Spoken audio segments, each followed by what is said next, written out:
Today's stuff we're going to be learning is Bava Kamma Daf Kuf Yud Tet. Our last daf of Bava Kamma, very exciting. This hasn't been an easy time for people to be learning with what's going on in the world and in Israel in particular. Anyway, we're very excited that we've gotten to the end and we've accomplished this incredibly complicated Masechet. We are going to finish almost till the end today, and then we will have our Shiur Bezrat Hashem on Sunday on Zoom. I hope you're all there. I hope you're all registered and got your own personal Zoom link. What I will do for the YouTube, if you watch and follow us on YouTube, you'll basically watch this and there'll be one more YouTube video of the Shiur where you can complete. If you listen by audio through the podcast or on our website with the audio recording, I'm going to, after Sunday, when I finish the daf, I will swap the recording with an uploaded version, including both today's section and the next section. So if you are listening now and you don't catch the Shiur and you want to listen on audio, you can go back and listen to the end of today's recording. Okay, maybe perhaps I'll have to figure out when I get to it, but maybe I'll put up also on the podcast just that little section, but I will go back and re-edit this so it will include everything.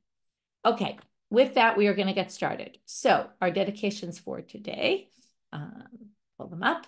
Today's daf is sponsored by Lisa Lowe with love and gratitude to David Denker and all the Chayalim of Chatiba 55 who have and are defending Israel and our people. May you be safe and go from strength to strength. Today's daf is sponsored by Susan Vishner in loving memory of her parents, Ruth and Everett Gruber, Rivka Rachel bat Nechemia Yair Umenucha Bela, and Yehuda Gedalia ben Sender Chaim Bepera, and what would have been their actual 19th wedding anniversary. They shared a great love for one another, for their family, and for Israel, and for Jewish learning. Okay, we are going to get started with our daf. We were learning about all sorts of people that we have to be concerned with not purchasing things from them because perhaps they're stolen items. So we learned below Mishomrei Peirot, you can't buy things from people who are watching fruits, people's orchards. So second line of Kuf Yud Tet. Rav Zavin Shavishta Me'arisa, Rav bought grapevine branches from an aris, from a sharecropper. Amar le Abaye, v'hatnan, below Mishomrei Peirot, it simu Peirot. Abaye said, how could you do this? Doesn't it say in our Mishnah, you can't take from people who are watching orchards. A sharecropper is like that. Well, not exactly. Amar le, to which he answered him, Hani mila b'shomer, delele b'gufa d'Aramidi. That's a shomer who doesn't have any rights to the land. But the aris, aval aris, di'i le b'gavei, ema b'dinafshe kazamin. But the sharecropper gets a percentage of the produce. So it's very likely he's actually selling his own share. So therefore, you don't have to worry that he's stealing. So now what we're going to see is, even though the Mishnah seemed to be concerned that all sorts of people might be selling stolen items, the Gemara is going to somewhat narrow this down. Only a watchman or a guard, not someone who actually has a share of the property. Next source, Tanu Rabbanit. We're going to bring a Braita where also they limit. Shomrei Peirot lokchim mehem kashen yoshvin u'mochrin basalim lifnehem v'atortani lifnehem. Well, people who are guards in orchards, you can buy from them if they're sitting and selling out in the open. And they have their baskets in front of them and their scales in front of them. But if they tell you, hide it, then you know there's a problem. You can buy from them in the front of the garden, but not in the back. Again, anything that looks secretive seems to reek of problems. But anything that's done out in the open, we got to assume they're not going to do it out in the open if they've actually stolen the items. Itma, there was a machloket. If you want it, now we're actually talking about someone who is clearly a thief, and we know they've stolen things. How do I know I can purchase things from them? Again, the whole issue here is if you purchase stolen items, you have to assume that we're talking about where there wasn't yeush, where the original owners didn't give up hope of getting it back, which means basically the item still belongs to the original owner, and then you're buying a stolen item. Remember, once there's yeush and shino reshut, that should work, right? Both that they gave up on it and now it's going to a different owner. It should work. So we must be talking in all these cases where there isn't yeush. Now, if you buy from a thief, you could be buying stolen property. So how do you know if you could buy from someone who's stolen items? How do you know that what you're buying is something that wasn't stolen? So we have here Rav Amar Ajte Rov Mishalo, Ushmuel Amar Afilu Mi'ut. Rav and Shmuel disagree. Rav says the majority of the items in their house that they might be selling have to be their own. We go by majority rules. That's in general a policy that we follow. And you can assume it comes from the majority. Shmuel Amar Afilu Mi'ut. Shmuel says even if the minority of his stuff was stolen, it was his own, and the rest of it was stolen, it's still okay. Why should this be okay? So Rashi explains, Talina v'amrinan, you can just assume, you can always say, listen, chances are you can say the object that I'm buying, I can just hopefully assume, and I can hopefully be in the right. And partly it sounds like because you don't know it was stolen, then you don't have to worry about it. And in fact, Orele Rav Yehuda la'ada daila. Rav Yehuda taught Ada, who was his shamash. He worked for him, probably did the purchasing for him. So Rav Yehuda taught him, like Shmuel said, that you can do it. Even if the minority of the stuff is the thieves, that's still fine. Mamon masul. What about the property of someone who handed someone over to the authorities? Now, what we learned yesterday is that someone who hands someone over to the authorities is called a rodef, because if they're handing over their stuff, or again, this is until they actually hand it over, if they're planning to point out to the Gentiles, oh, look, this person has property over there, then the Gentiles will seize the person's property and will likely kill them also. Again, you have to assume these were particular Gentiles that were doing those kind of things. And then they're really called a rodef, which means that you can kill them. Okay, now, because they're basically going to cause the death of somebody else, so you can prevent that. That's all until they've done it. So many people understand the sugya to be until this happens. And in fact, Rashi quotes this Gemara in Avodah Zarah, which basically says that haminim v'hamisorot molidin otan lebor v'lo ma'alim. Okay, the minim and the misorot, okay, meaning we won't get into now, but heretics and people who pass over things to the authorities, right? They pass over other people's property. You can throw them into a pit and you don't have to take them out of the pit. Okay, this seems to be an indirect way of causing their death. It doesn't necessarily mean that you can directly cause their death, but it's a debate exactly how to understand it. In any case, that's the background to what you need to know now. So what about their property? Can you seize their property? So Rav Huna v'Rav Yehuda chadamar mutar l'abdo biyad. You can destroy their property with your own hands. The chadamar asur l'abdo biyad. And one says you cannot do that. Mandamar mutar l'abdo biyad. Why are you allowed to do this? Because lo yehem amano chamor migufo. Assuming what we just said. The person is about to do it, so they're a rodef. Since you can kill them, well, if you can kill them, you can obviously destroy their property, because we shouldn't treat their property more than their bodies. It doesn't make any sense. Some people, by the way, say that if they've done it already 3 times and handed over 3 Jewish people's property to Gentile authorities, then actually they're a constant rodef. They're always considered rodef because there's a chazaka that they've done this and they'll continue to do it. And then this would apply in that case as well. Manda amar mutal labdo biyad. Sorry, manda amar asur labdo dil mahavalezara ma'alia uchtiv yachin rashav tzadik yilbash. If you say it's forbidden, well, that's because it's possible that he might have good children who are not going in his way. And it says in the pasuk yachin rashav tzadik yilbash, the rasha will get the money, but the tzaddik will end up wearing it.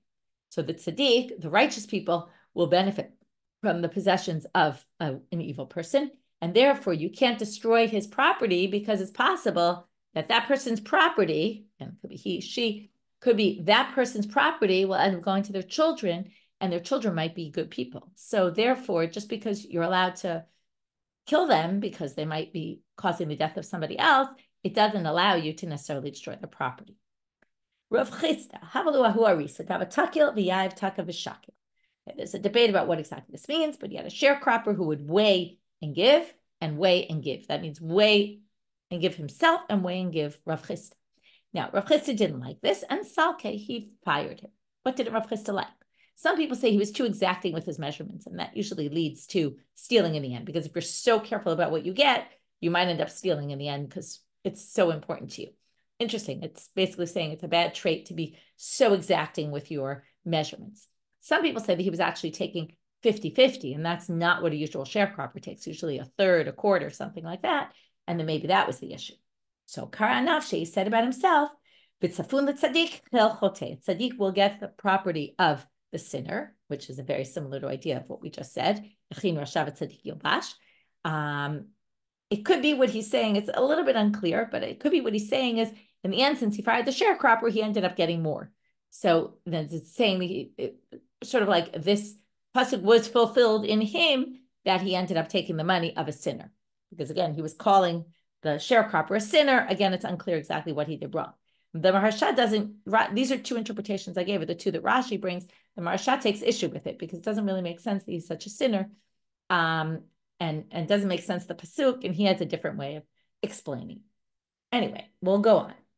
Kimat tikvat chanef kiyivtza ki yeshel elohat nafsho. Here's a pasuk from Eov, which says, what is the hope for someone who steals? Ki yeshel elohat nafsho. God will take his soul. Whose soul? So there's a machloket. Rav Huna bar Rav Chisda chalamar nafsho din nigzal, the soul of the one who was stolen from. We're going to have to explain what this means. The other one says the soul of the thief.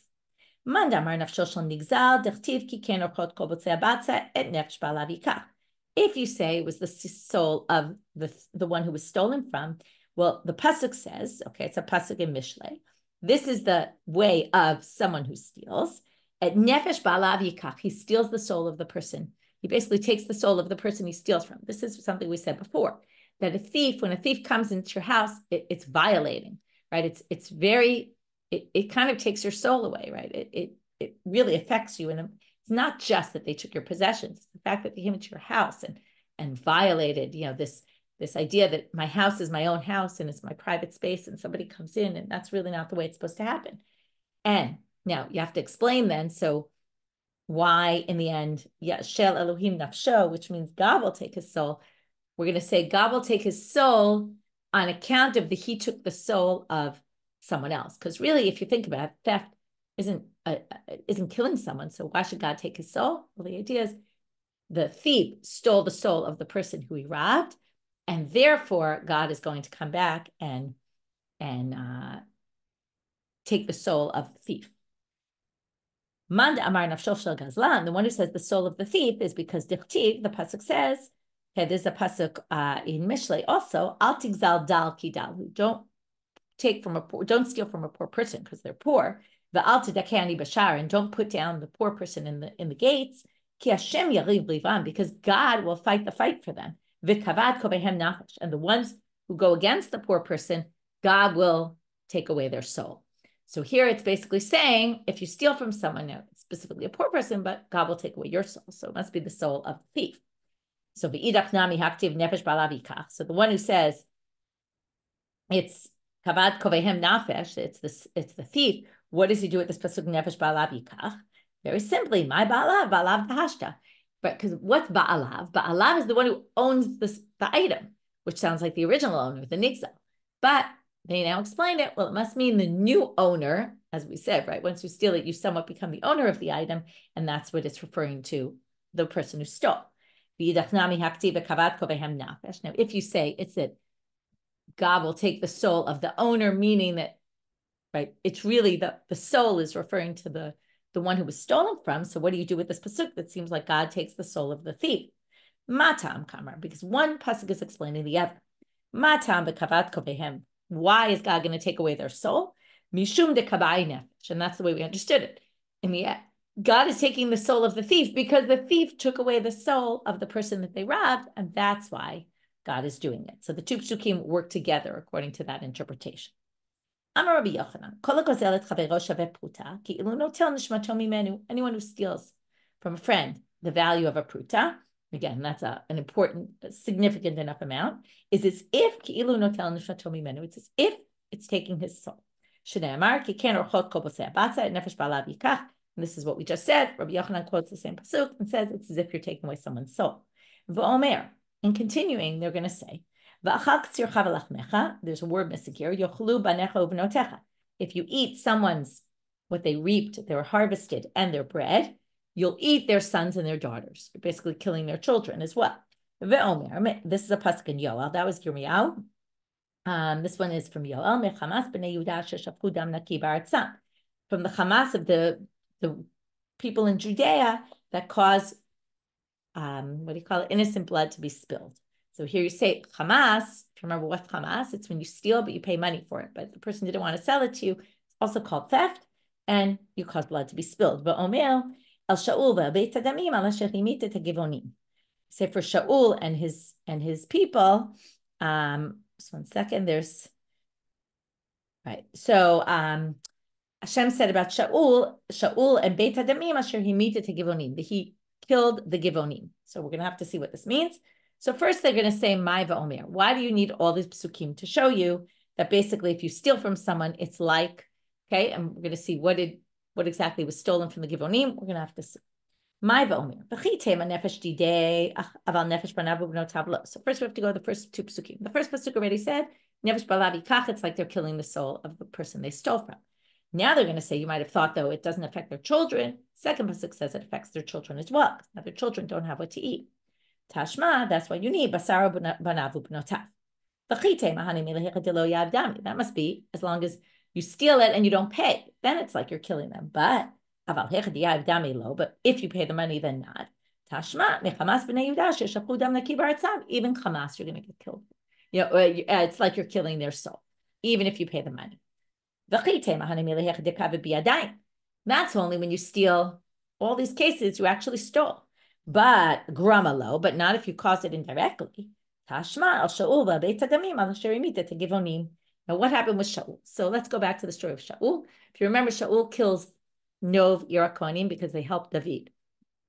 And then what happened? Nov, the Ira Kohanim, they were supplying food to the Givonim. Why were they supplying food to the Givonim? Because the Givonim were the ones who drew the water for them and cut their wood. That was what the Givonim did, because that was what in the time of Yoshua they couldn't, right? We couldn't destroy them, but they worked for us. Because they worked for the Kohanim fed them.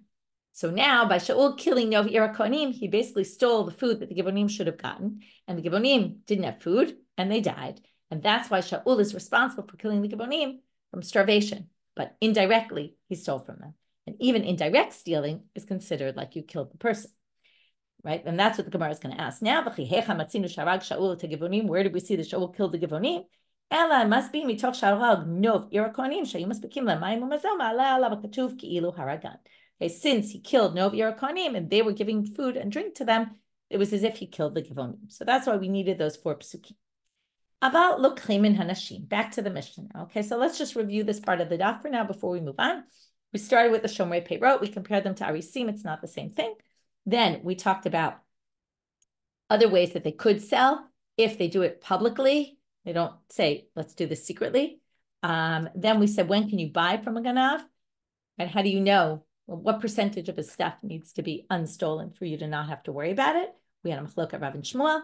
Rav Chisda had this issue where he fired an aris because he thought he was somewhat stealing or it wasn't exactly clear. And then we talked about basically how stealing is like killing, okay? And that's how severe stealing is. Now we're going to go back to the Mishnah, which talked about mainstream, ordinary people that you have to be worried that perhaps they're selling you things that are stolen. So what are things that you can buy from women and not have to worry that the women are selling you stuff that their husband doesn't really want to be selling? If you remember, there were certain things. We'll see a review of it in this Braita. That was in our Mishnah.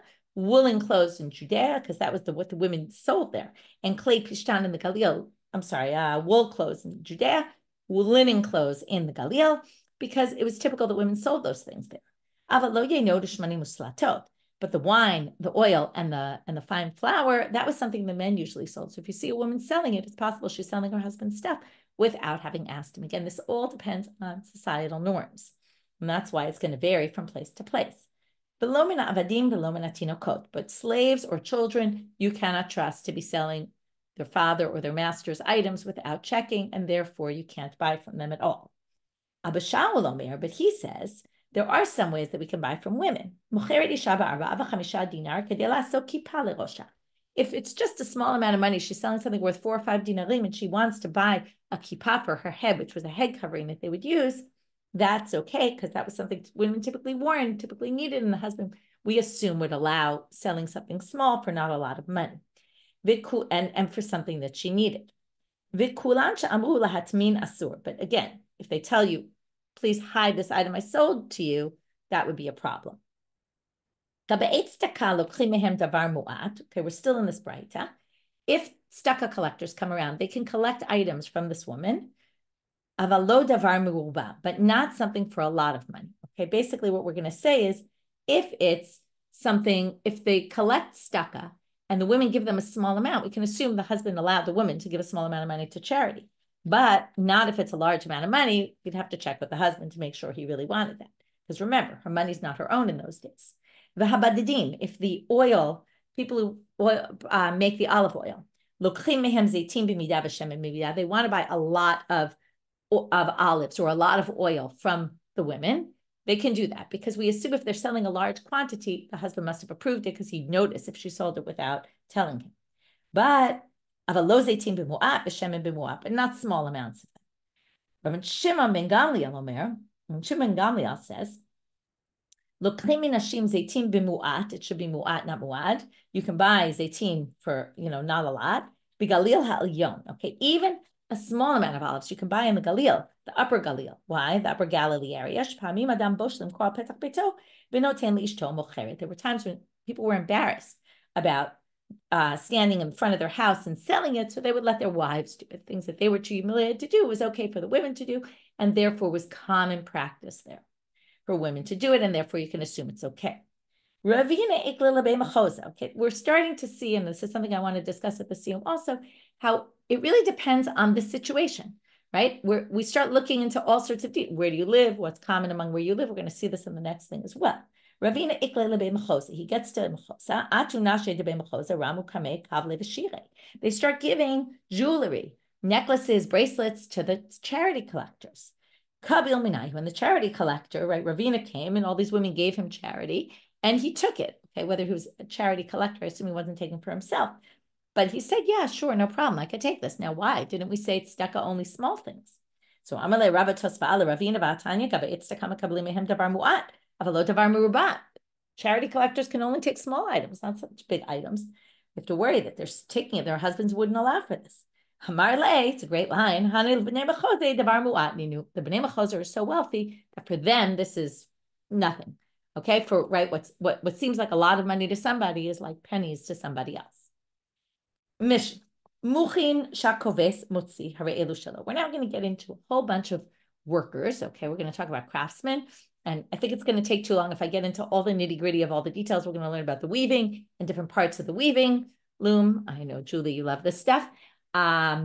Julie is one of my listeners who's been learning from the previous cycle and has a weaving loom at home and knows all the details about this. In fact, she's written on our website. There's a few videos you can find about weaving and all the different parts of the weaving loom, which will be helpful for today. I want to try to go through this quickly because otherwise we'll never finish the daf, giving you maybe some words that define some of these items, but we won't get into all the details of what everything is. But we're basically going to talk about workers, that the way it worked in those days was not like nowadays. You go to buy a dress, let's say. In those days, you would bring the threads, the material, the raw materials, and they would spin it, they would thread it, right? You would bring them maybe the wool, all different, you would bring raw materials, the raw materials were yours, and then you got the finished product.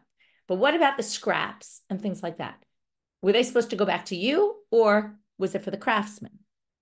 So muchin, like pieces of wool, shakoves motzi, when they would wash clothes, sometimes parts of the wool would come off. Hare elu shalo, you get to keep those because the owner doesn't want them back. Hasorek motzi, hare elu vasorek motzi, hare elu shal bal habayit. But when you're combing it, the wool that comes off from the combing, that actually goes to the owner because that already is a more significant amount and the owner expects to get that back. Koves, again, it's a little hard to understand the reality of all these activities because we didn't live in those times. And in fact, you're going to see in the Gemara even, there seems to be some difference of opinion about a whole bunch of things because what's going on here is that each time period that we're dealing with did things in a bit of a different manner as well. And again, these are all very nuanced. What's the expectation? Is the expectation the owner thinks I'm getting this back or not necessarily? It could depend on your society that you live in. It could depend on how wealthy you are, like we saw with the Bnei Mechosa. So it's interesting. This seems to be, again, there's difference of opinions about all these things. Rashi explains that when now we're talking about the launderer who would launder a garment before, as the product was being finished, and then they would launder it, and it was now completed. So there was a little extra threads they would put on the end, like 3 extra threads to make sure that it didn't unravel during the process. And then after they would wash it, they would cut it off. So that part, the owner would never really expected to get back. It was the extra part and was just there for protection, that the clothing wouldn't get ruined. And that goes to the person koves, to the launderer. Yeter became, but any more than 3 chutim, hare elu shel baal habayit. If it's more than 3 that they put on, then that's going to go back to the original owner. That's already a big loss for him. If threaded into this item was black wool, no takol v'hen shelo.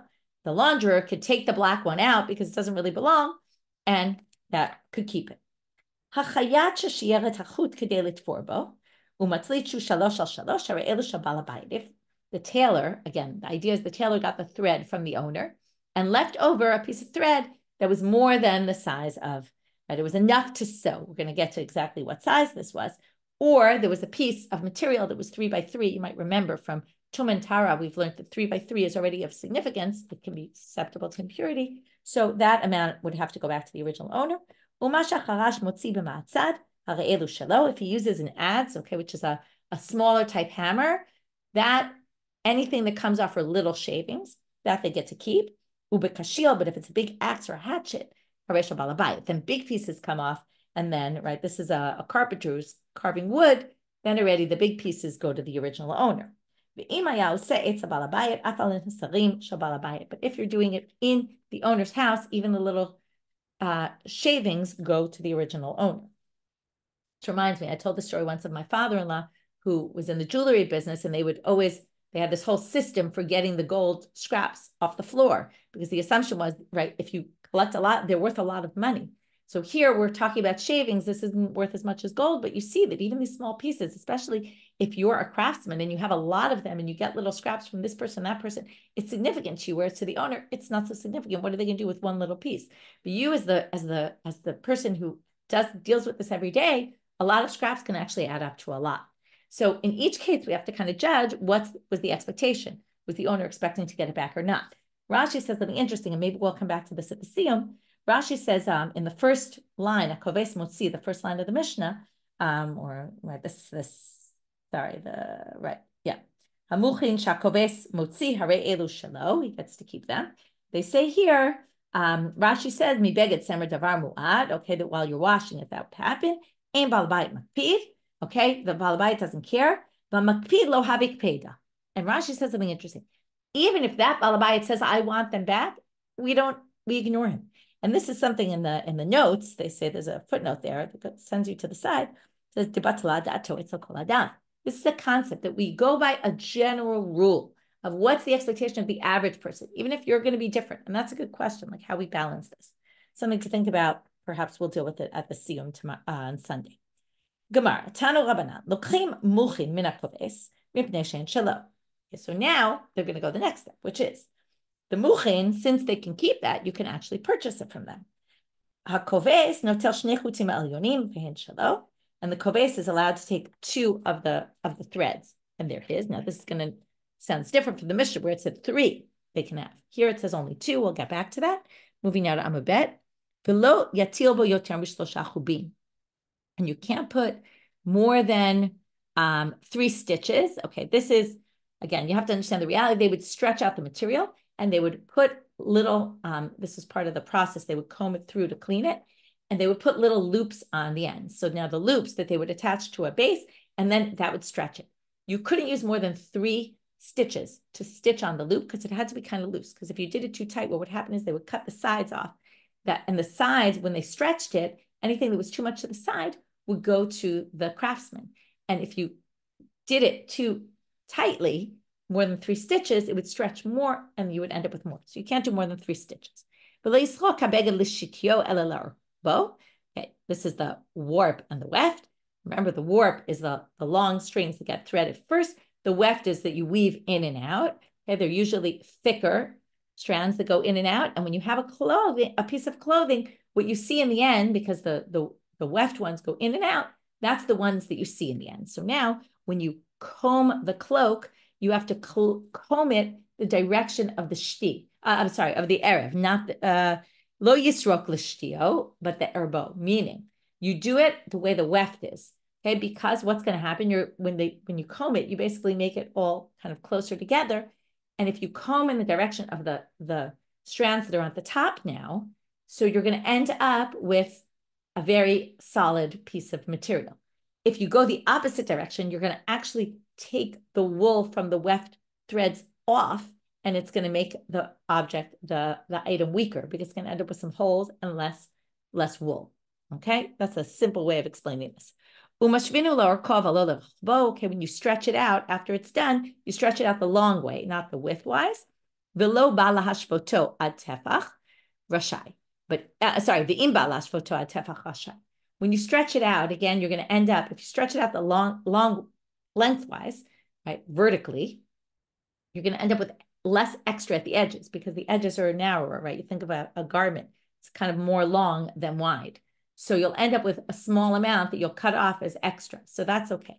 And you have up to a tefach to take off, but you can't stretch it out widthwise, because you'll end up with much more to cut off. That's possibly one way of reading it. You can also say it means don't stretch it in two directions, because then you're going to cut off more on the edges and end up again, the craftsman will end up with more that really wasn't supposed to be.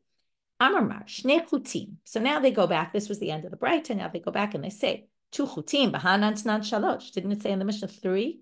Lo kasha haba alime haba katine. Depends how thick or thin they are. If they're very thick, then 2. 2 is the maximum. If they're very thin, 3, because you can take more. But it says in the Braita the exact opposite. Lo kasha haba glima haba sarbel. This is interesting. What the difference is, again, there's different interpretations, but a glima is a cloak. That's like an everyday item. So for the everyday item, you need it to be strong. We said if you take off too much, if you comb it in the direction of the warp and not the weft, you're going to end up taking off a lot of the weft.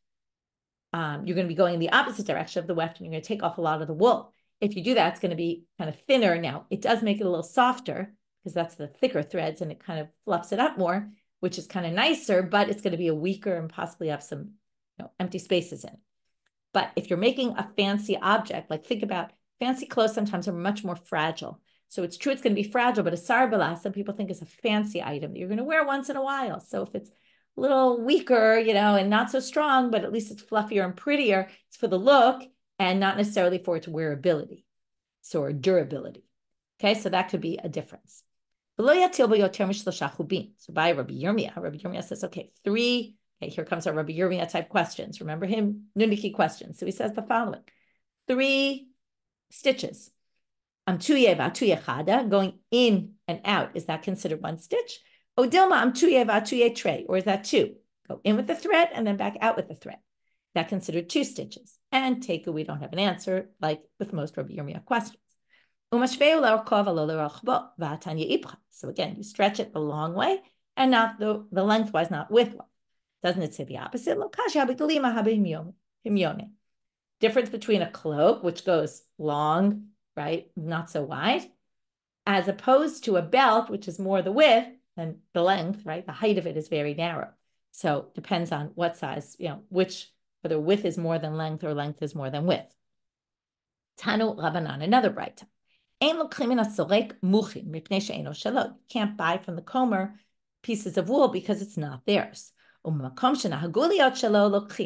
in a place where generally they do leave the extra wool with the comber, then you're allowed to buy from them. Again, we're discussing 2 different things. One is who gets what, and 2 is, well, can you purchase it from that person, or do you have to worry that maybe they've taken this and it's not their own, which connects more with the previous mission. But in any of these places, you can get a cushion or a mattress filled with muchin, even if you think it's stolen, because what have they done? They've done a shinoi with it, right? They've changed it. Once they change the form, it's already acquired by them, in which case, when they give it to you, it's fine for you. It's not fine for them, but it's fine for you to buy. My taima kananu b'shinoi, because they acquired it by making the change. Tanu Rabbanan, another Braita. Ein lokchim migarde, from the weavers, you can't buy lo irin velo nirin velo punklin velo shiurei pikiot. Aval lokchim mehem beged minumar erev ushti tvi ba'arik. Okay, you can't buy. Now here, I'll read these words in English. You can look them up. You can find, like I said, you can look up videos of Julie's about them. You can look up other videos about weaving. Okay, but the irin is either woolen wads, okay, like a bowl of yarn that they would use to hold the bobbin in place on the shuttle. There's the heddles; those are the nirin, or it's they call it a frame, where they would basically use that to move the warp threads up and down as we went inside with the weft, okay? The bobbin is the place that's inside the shuttle. The shuttle is what they use to put the weft threads in and out and right through the warp threads. So we're talking now, again, the woolen pieces that would kind of hold this thing in place. We have the heddles, which are those frames, the bobbin, which is I didn't explain, the punklin are threads of this bobbin. That's where the threads from the weft are threaded into this bobbin, and from there they go in and out. And not shiurei pkiot, which are remnants of thread that were left on the spool that were still left there, just these little remnants. All those things you cannot buy from the guardian because these things were considered, again, owned by the owner and not by the weaver. Aval, but you could buy from them. Now, these are going to be all things that already were processed, which means there was a change. Once there's a change, even if they stole it, it's acquired by them, which means you can buy it from them. So that would be a cloak mixed with a bunch of different colors of threads.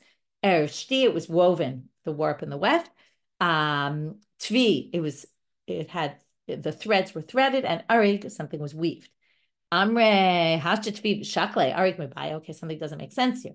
If we're talking about threads that were, it was turned into thread, that already is a shinoi. Then why do you need to say if something was woven? Obviously, you weave with threads. So if you could buy the threads, obviously you could buy the woven item. You don't even need to tell us that.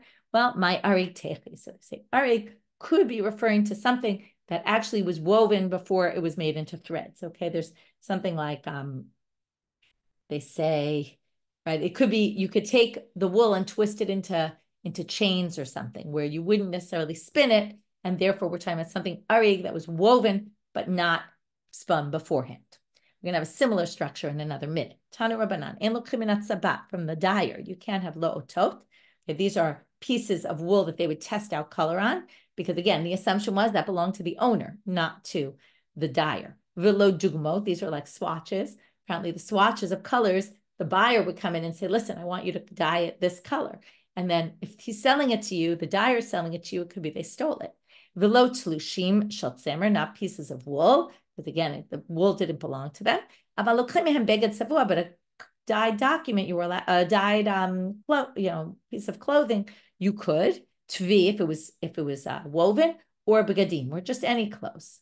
So hasha tvi shakil begadim ibaya. But what are you talking about? Clothing, if you could have spun, if you could buy spun thread from them because there was a shinoi, a change, obviously you could buy clothing. You don't need to tell us that. My begadim namte, what we mean are felt clothing, where it wasn't woven, it wasn't made of strings. Okay, it was just felt, and therefore you could have clothes like that. It wasn't included in the first thing. Tanu Rabbanan, another bright Tanu Tenu Labdan. You bring hides to the tanner. So hakitsuin, the cut pieces, tlushin. Okay, this is when they're cleaning out the wool, right? They might cut off some pieces from the edge. They might pull out some hairs. That all goes back to the original owner. But haoleh, and you have to change the nusach a little bit, mishetef hamayim, when you wash them after pulling out all the parts, then you wash them, anything that comes up in the water, that you're allowed to keep. Imaya shachor, we said you could take out the black from a white garment. Amar Rav Yehuda, katsara shmei v'katsara shakil. Okay, now we're saying the koves, this actually really isn't so much referring to that line about the black, but a launderer is also called a katsal. You might remember we've had this before. Why is he a katsar? Because he's allowed to cut off the edges, and they're his. They belong, or hers. So because of that, we call him a katsal because he can cut off, because some of the parts belong to they can have those edges that they can cut off. Amar Rav Yehuda, hakol olim leminyan tchelet. But this is in tzitzit. There's a certain amount of space that you have to leave between the tzitzit and the, here, I'll just read it. Otan shlosha chutim, Rashi says, im lo kitzrana koves olim lemidat, right? Those 3 chutim we talked about before that you're supposed to, the koves is supposed to take off. That's why they're called the katsara, because they cut off that part. So if he didn't cut them off, they count in the melok kesher gudal shetzarich l'archik et atchelet shel tzitzit misfat habed. And the Masechet Menachot, it talks about you have to, the tchelet of the tzitzit has to be distanced from the edge of the garment by a certain amount of space, for the thickness of a thumb. And that can include, so now he says, that is included, this piece that usually you cut off can be included in measuring that space. But Yitzchak berei kapid alayu. But Yitzchak, his son, was very careful about this, and he would make sure to cut it off and then do the measurement after that piece was cut off, because it's not really considered part of the document, part of the garment. Hachayat sheshir et hachut. Okay, if you have a tailor that has actually should be shiur et hachut. He's left with a little bit of string. Remember, the yarn or the wool came from the original owner, and he has a little bit left to be able to sew. That has to go back to the original owner. Well, Kamma for how much? Okay, it's the amount of a machat, the length of a needle besides the needle. So they're going to have to explain exactly what this means. Do we mean the whole length of the needle plus another needle length? Or does it just mean the length of a needle plus a teeny little bit? So we'll learn it from here. Tashma. Tanya, it says in a bright, if he leaves over a chut with less than the amount you could sew with. These are two cases that are less than we said in our Mishnah, where it's less than 3 by 3. Well, it depends. Here we're going to see we get a little more fine tuning. If the Balabait cares about them, then they belong to the owner. If he doesn't care to get them back, we have to ask the owner, do you need this? Do you want it or not? So what does this teach us? Well, if it meant 2 needle lengths, then we understand, you can use it, you can use it to sew those loops that we talked about before. But if you say the length of a needle and a teeny little bit more, less than that, what can you do? You can't do anything with less than the length of a needle. If you end up with just the length of a needle, it's not usable for anything. You wouldn't say if the Balabait wants it back. There's no such thing they could do with it. Therefore, must be 2 needle lengths. Okay, last part for today, talking about the carpenter. So if you remember, right, if it's the ma'atzad, the smaller implement, then you just end up with shavings and that you get to keep. If it's the big implement where you end up with a big piece of wood that it cuts off, you don't get to keep it. That's the smaller one. What's cut off from a saw, that goes to the owner. That goes against our Mishnah. If it's a drill, a plane, or something from whatever gets left from the shavings when you saw it off, that you get to keep because those are just shavings. So Rava says it really depends where you live. Because